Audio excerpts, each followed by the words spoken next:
March 37 video submission. Here we will be designing a responsive message page using HTML, CSS, JavaScript, and Tertiary.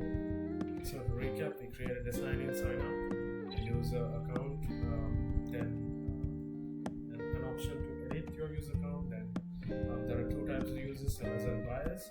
So sellers can create products, then the buyers can purchase the products. We create the search and balance search. Then for the buyer, we created an invoice, a watch list, or a wish list.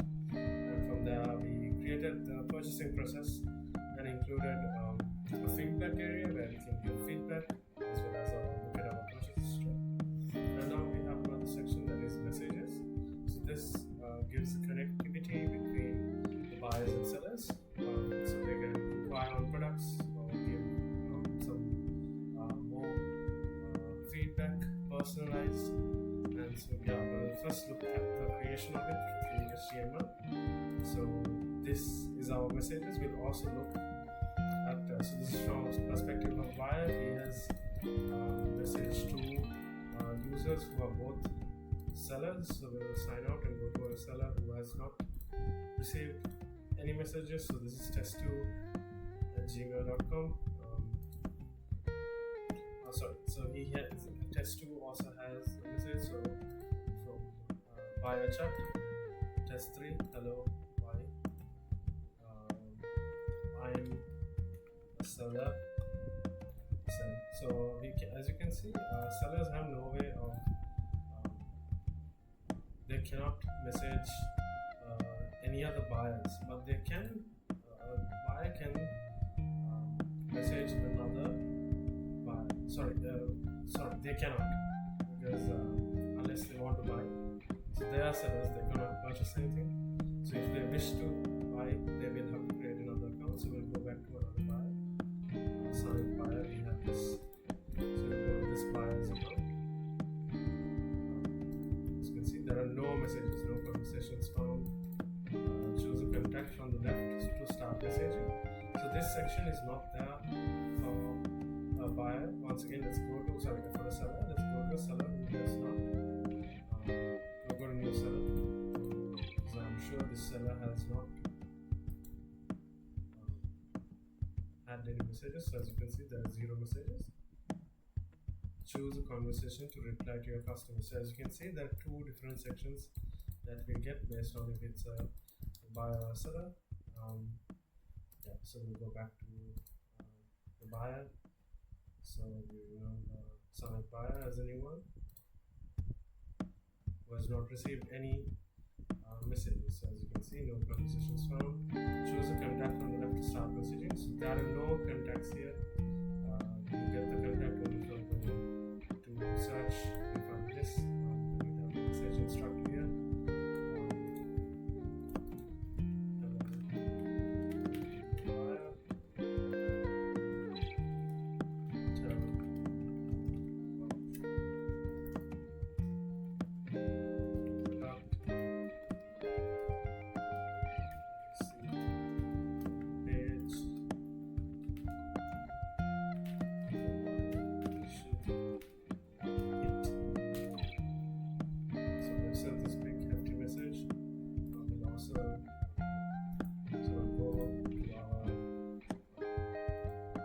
Test for user. So we know that we now received 2 different messages here. So for test user 3 as well as summit buyer. So summit buyer says, so test 3 says hello.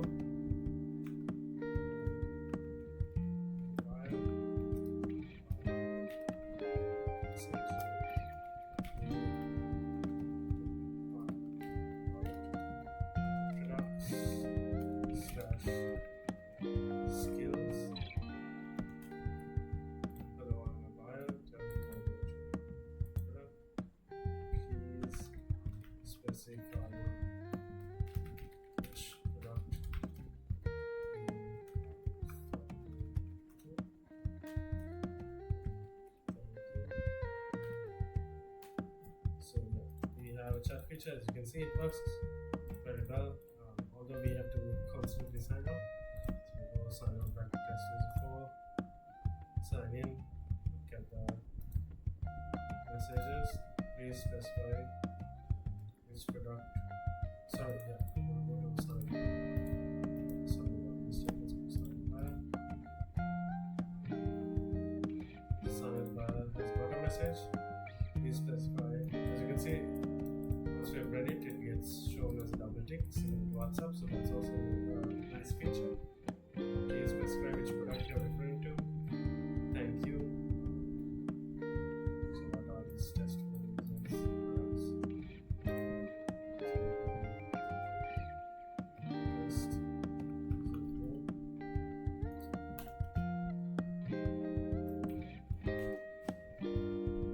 Traditionally, we are supposed to be able to search for ignore that now. So we know test user 4 has this test new product. So test new products over.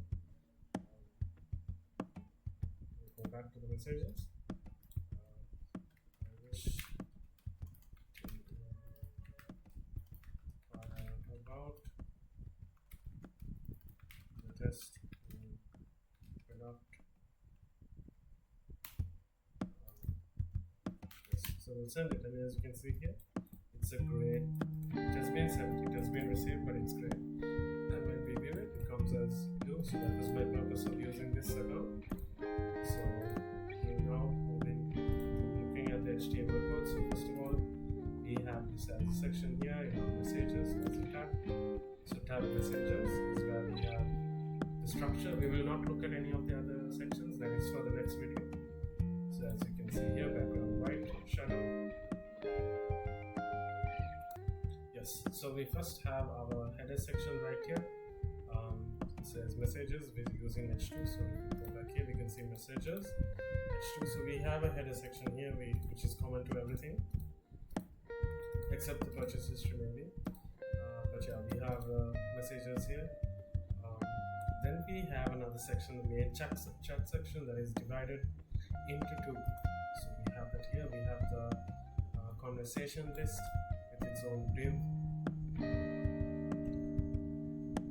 So as you can see, the main section, it uses a CSS grid. So then look at that. Yes, as you can see here, empty grid columns.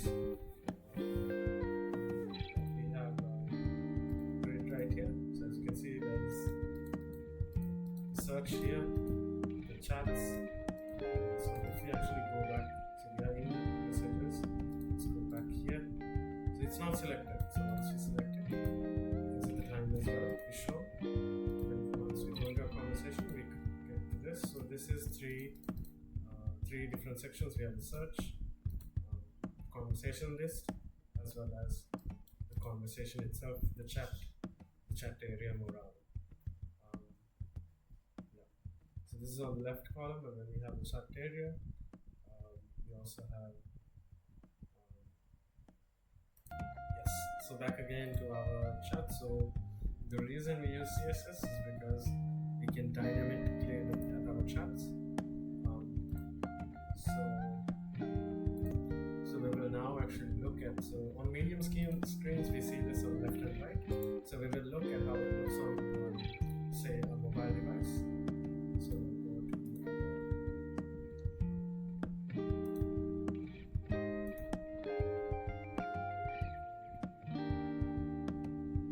we'll go to inspect, and we look at it from the perspective of a mobile phone. So we will have these tabs. We could actually have this as a drop down as well, these tabs. We could implement that in a later version. But as you can see here, we have the search, so we can filter the chats. And then once we click our chat, okay, it seems to not open up for some reason.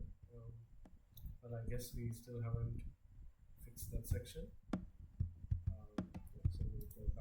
How it was. So we see this section, this area on the left hand side is what we see on the mobile phone. It's not right. When we click this, we should open this up. So we have not added that there.